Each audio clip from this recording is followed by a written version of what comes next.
Welcome to इंटेलेक्टस chemistry. मैं पुनीत दुबे आप सभी का स्वागत करता हूं। आज हम लोग रिएक्शन इंटरमीडिएट की अंतिम कड़ी देखेंगे, जिसमें कि बेंजाइन, हाइलाइट्स एंड इनामीन्स के बारे में देखेंगे। तो पहले देख लेते हैं हम लोग को इसमें क्या क्या देखेंगे। सिर्फ इसका इंट्रोडक्शन देखेंगे, स्ट्रक्चर, स्टेबिलिटी और फॉर्मेशन, कैसे ये फॉर्म होता है। रिएक्शंस भी देखेंगे आगे, लेकिन अभी तक आईआईटी और नीट के लिए इतना रिएक्शन इंपॉर्टेंट है नहीं इसका, केवल इसकी स्ट्रक्चर और स्टेबिलिटी से ही क्वेश्चंस पूछे जाते हैं।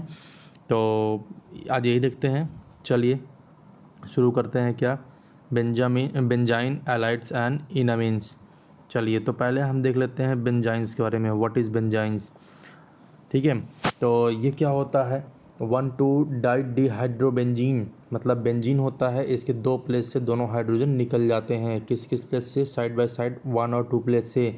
फार्मूला होता है इसका C6H4 and its derivative are called the benzene और एराइंस, ठीक है। ये न्यूट्रल मॉलिक्यूल होते हैं और रिएक्शन इंटरमीडिएट तो है ही है, न्यूट्रल रिएक्शन इंटरमीडिएट है।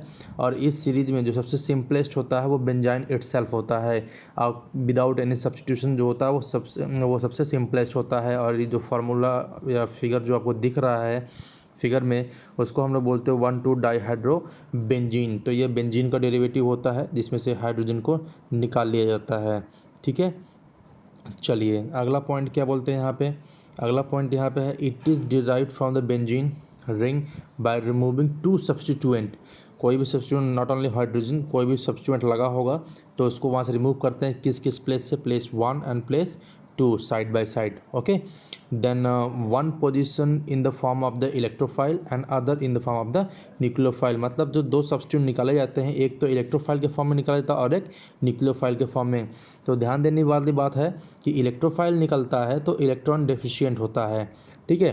तो इलेक्ट्रॉन डेफिशिएंट मतलब कि ये अपना बॉन्ड पेयर छोड़ के जाएगा, तो ये यहाँ से निकलता है, बॉन्ड पेयर छोड़ के जाता है। और न्यूक्लियोफाइल क्या होता है, तो वो इलेक्ट्रॉन रिच होकर निकलता है, तो ये क्या करेगा, अपना बॉन्ड पेयर लेके जाएगा, तो यहाँ पे पॉजिटिव चार्ज आएगा, ठीक है। तो यहाँ से इलेक्ट्रोफाइल निकलता है, यहाँ से न्यूक्लियोफाइल, दोनों निकलते हैं एकदम अपोजिट कैरेक्टर में।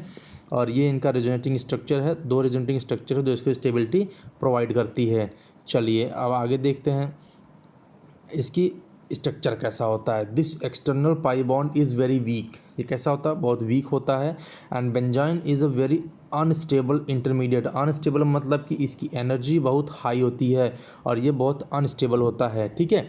तो यहाँ पे देखिए, ये हमारा जो पाई बॉन्ड बाहर की तरफ दिख रहा है, ये एक एबनॉर्मल पाई बॉन्ड होता है, जो कि नॉर्मल जो हमें इस रिंग में मिलता है इस तरह का नहीं होता है। दोनों ऑर्बिटल लैटरली ओवरलैप करते हैं, इसलिए यहाँ पे पाई बॉन्ड बनता है। 2sp ऑर्बिटल ओवरलैप आउटसाइड, ठीक है। ऑर्बिटल पिक्चर यहाँ पे भी देख सकते हैं और यहाँ पे भी देख सकते हैं।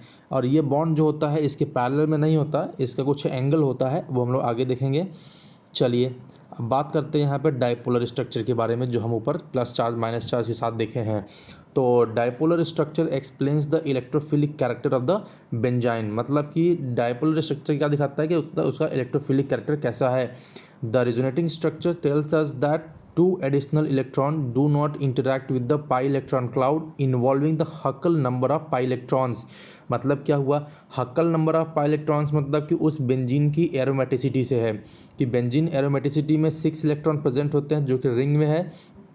तो यहाँ पे जो एडिशनल इलेक्ट्रॉन जो हमारा एक्स्ट्रा पाई बॉन्ड बना रहे हैं दो ग्रुप निकलने के बाद, वो हमारे जो रिंग के अंदर के पाई बॉन्ड हैं, पाई क्लाउड है, उससे कोई इंटरेक्शन नहीं रखते हैं, मतलब उसको कोई इंटरफेयर नहीं करेंगे। Then hence they do not affect the aromaticity of the benzene ring. मतलब अगर ये बेंजीन है, बेंजीन में से जो अंदर के लिए बने हुए हैं और ये जो पाई बॉन्ड बना हुआ है, ये इसकी एरोमेटिसिटी को कोई अफेक्ट नहीं करेगा, उससे कोई इसका इंटरेक्शन ही नहीं है। चलिए अब देखते हैं, this bond orbital lies along the side of the ring which creates the deformation of the bond angle.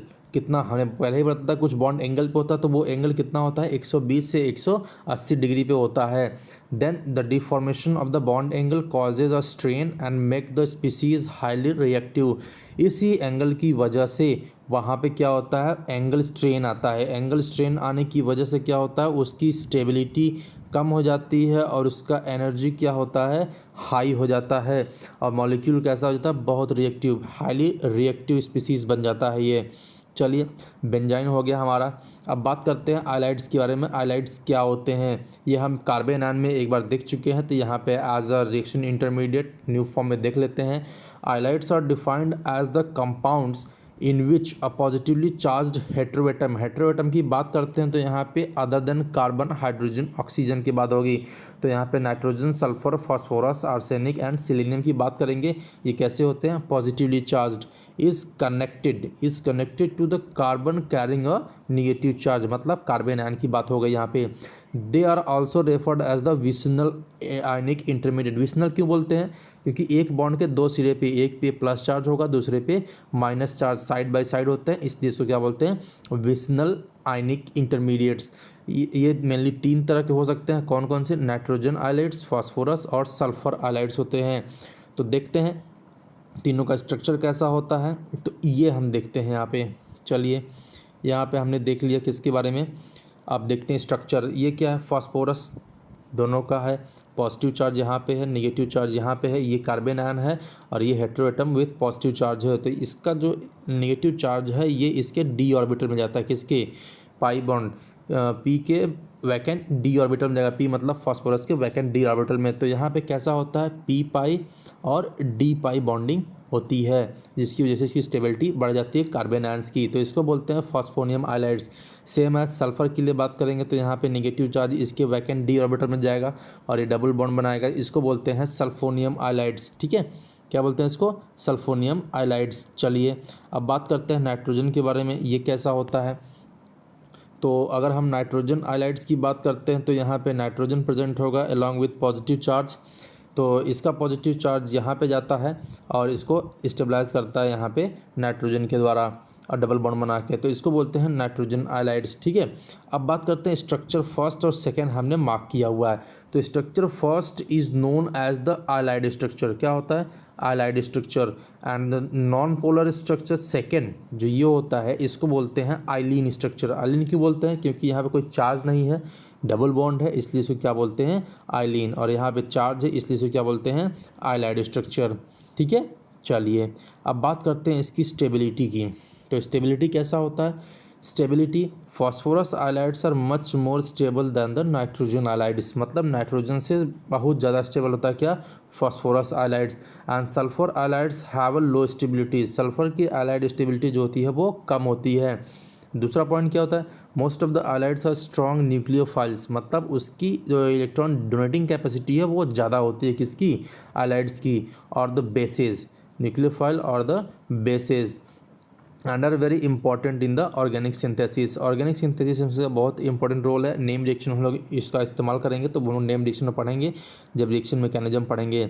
अब बात करते हैं इनामीन की। इनामीन जैसे कि नाम से ही पता चल रहा है कि इनामीन को अगर हम डिफाइन करते हैं तो एक इन होगा और एक एमीन ग्रुप होता है। ठीक है, तो एमीन ग्रुप और इनामीन एक यहाँ पे स्ट्रक्चर में देखते हैं। यहाँ पे क्या है? हमारा एल्कीन ग्रुप है और यहाँ पे क्या है? एमीन ग्रुप है। ठीक है, तो enamines are the nitrogen analogues of enols have a general structure like this. Enols क्या होता है? जैसे हम टेट्रामेरास में पढ़ते हैं एल्कीन और ऑल में, तो ये बनाया जाता है हमारा इनॉल। ठीक है, तो इसी तरह का हमारा स्ट्रक्चर क्या होता है यहाँ पे? इनामीन एक एल्कीन होगा, एक एमीन ग्रुप होगा। एमीन ग्रुप सेकेंडरी हो तो ज़्यादा स्टेबल होता है, सेकेंडरी टर्शरी। तो इस तरह से बात करते हैं। अब इसकी स्ट्रक्चर और कुछ पॉइंट्स देख लेते हैं। यहाँ पे क्या होता है? The most stable enamines are those in which the nitrogen is tertiary. Tertiary nitrogen होगा तो इनामीन क्या होगा? सबसे ज़्यादा स्टेबल होता है। Enamines bearing a hydrogen on the nitrogen are not stable and tautomerize to form imine. मतलब कि अगर ये हमारा सेकेंडरी हुआ, कौन? Imine, amine. एमीन हमारा सेकेंडरी हुआ तो वहाँ पे टॉटोमराइजेशन होगा और क्या बन जाएगा यहाँ पे? इमीन। इसीलिए क्या बोला जाता है कि हमारा इमीन अगर इनामीन अगर टर्शरी हुआ तो वो ज़्यादा स्टेबल होता है, इस फॉर्म में रहेगा। Otherwise it will convert to like tautomerize, it will be tautomerize and converted to the imine not present in the enamine. Okay, चलिए आगे देखते हैं फॉर्मेशन। इनामीन का फॉर्मेशन कैसे होता है। तो enamine are obtained by the reaction of a carbonyl compound. ध्यान देने वाली बात है, कैसे होता है? रिएक्शन कराते हैं carbonyl compound and a secondary amine. Carbonyl compound का रिएक्शन कराते हैं किसके, सेकेंडरी एमीन से, in the presence of a suitable dehydrating agent. Dehydrating agent मतलब कि जो उस रिएक्शन से वाटर को निकाल सके, इसको बोलते हैं डिहाइड्रेटिंग एजेंट। तो सुटेबल डिहाइड्रेटिंग एजेंट इस्तेमाल करते हैं, क्या इस्तेमाल करते हैं, रिएक्शन देख लेते हैं यहाँ पे हम लोग। ये रही हमारी रिएक्शन। चलिए, तो ये हमारा क्या हुआ, कार्बोनिल कंपाउंड हो गया, मतलब कीटोन हो गया, और ये हमारा क्या हुआ, सेकेंडरी एमीन। अब यहाँ का लोन पेयर यहाँ पे अटैक करेगा और O नेगेटिव बनता है। तो ये हमारा स्ट्रक्चर है O नेगेटिव का, तो हाइड्रोजन यहाँ से निकलेगा और वहाँ पे जुड़ जाता है। तो यहाँ पे क्या बनता है, एक स्ट्रक्चर ये बनता है, फिर से ये स्ट्रक्चर में वाटर निकलेगा, क्या निकलेगा, डिहाइड्रेटिंग एजेंट। तो वाटर कहाँ से निकलेगा, ये हाइड्रोक्सिल ग्रुप और यहाँ से एक हाइड्रोजन। तो यहाँ से वाटर निकल जाता है डिहाइड्रेटिंग एजेंट के प्रेजेंस में। देन हमारा यहाँ पे क्या बन जाता है, इनामीन। अब यहाँ पे एमीन की बात करते हैं, तो ये हमारा एमीन कैसा है, टर्शरी है। दो ग्रुप ये लगे हुए हैं, एक ये ग्रुप लग गया, तो ये कैसा हो जाता है, टर्शरी एमीन हो जाता है। तो यहाँ पे इसकी स्टेबिलिटी हाई हो जाती है। अब बात करते हैं, इनामीन्स आर गुड न्यूक्लियोफाइल। कैसा होता है, गुड न्यूक्लियोफाइल, क्यों, क्योंकि यहाँ पर लोन पेयर फ्री है, डबल बॉन्ड फ्री है, ये रिएक्शन में इन्वॉल्व हो सकते हैं, इसलिए क्या होते हैं, न्यूक्लियोफाइल की तरह बिहेव करते हैं। In which nitrogen and carbon both are nucleophile, जो मैंने बात की, इसकी बात कर लें, चाहे इस कार्बन से लगे हुए डबल बॉन्ड की, तो ये कैसे होते हैं, nucleophile, both are free to involve in a reaction. Okay, चलिए आगे देखते हैं। Thank you. आज आ गया हमारा ये रिएक्शन इंटरमीडिएट का, ये स्लाइड्स ख़त्म हो गया। तो ले देखिए, हमारा जो पूरा रिएक्शन इंटरमीडिएट था, हमने अभी तक 6-7 वीडियो में कवर किया अपना। तो रिएक्शन इंटरमीडिएट में इतना ही। इसका मैं क्वेश्चंस भी लेके आऊँगा, एक मॉक टेस्ट टाइप का, वो करवाएंगे। उसके बाद अगला जो हमारा नया लिस्ट शुरू होगा नॉमेनक्लेचर का, ऑर्गेनिक नॉमेनक्लेचर, देन आइसोमेरिज्म चलेगा। तो वीडियो का पसंद आई हो तो लाइक करें, शेयर करें और सब्सक्राइब करें, और बेल आइकन को ज़रूर से दबाएं, ताकि हमारा हर वीडियो का नोटिफिकेशन आप तक सबसे पहले पहुंच सके। और वीडियो से रिलेटेड या किसी भी रिएक्शन में इंटरमीडिएट जितने हमने पढ़ाए, उससे रिलेटेड कोई भी क्वेश्चंस हो, क्वेरी हो, तो अपने कमेंट बॉक्स में डालें, हम उसका पूरा उत्तर देने की कोशिश करेंगे। तब तक के लिए थैंक यू, मिलते हैं अगले वीडियो में नॉमेनक्लेचर के साथ। तब तक के लिए थैंक यू, बाय बाय।